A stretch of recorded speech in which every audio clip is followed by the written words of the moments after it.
Hello বন্ধুরা, আজকে আমি আপনাদের জন্য নিয়ে চলে এসেছি লাউ চিংড়ি রেসিপি। তো আমি কড়াইতে 2 চামচ সরিষার তেল দিয়ে দিলাম, চিংড়ি মাছটা দিয়ে দিলাম। চিংড়ি মাছে সামান্য লবণ দিয়ে এটাকে সুন্দর করে লাল করে ভেজে নেব, সাথে অল্প হলুদ গুঁড়ো দিয়ে দেব।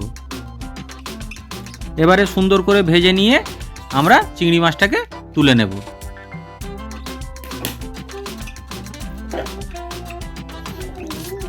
এবারে আমরা এর মধ্যে 2 পিস আলু কেটে রেখেছিলাম, সেইটাকে কুচি কুচি করে ভালো করে লাল করে ভেজে নেব। আলুটা ভাজা হয়ে গেলে আলুটাকে আমরা তুলে নেব।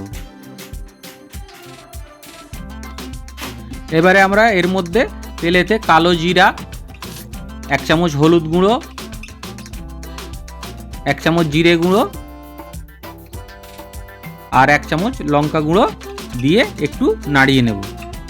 এবারে আমরা এর মধ্যে দিয়ে দেব 1 পিস লাউকে কুচিয়ে রেখেছিলাম, সেটাকে দিয়ে ভেজে নেব। আদা রসুন বাটা 1 চামচ দেব।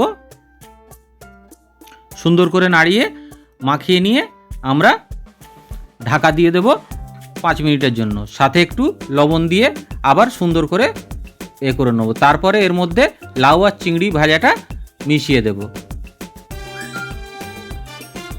ভালো করে একটু কষিয়ে নিয়ে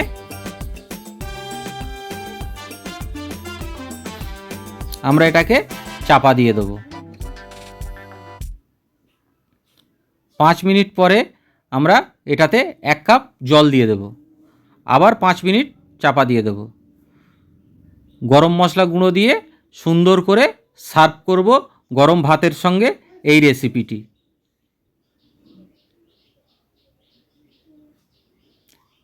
কেমন লাগলো অবশ্যই আপনারা জানাবেন এবং লাইক, কমেন্ট এবং শেয়ার করবেন, পাশে থাকবেন।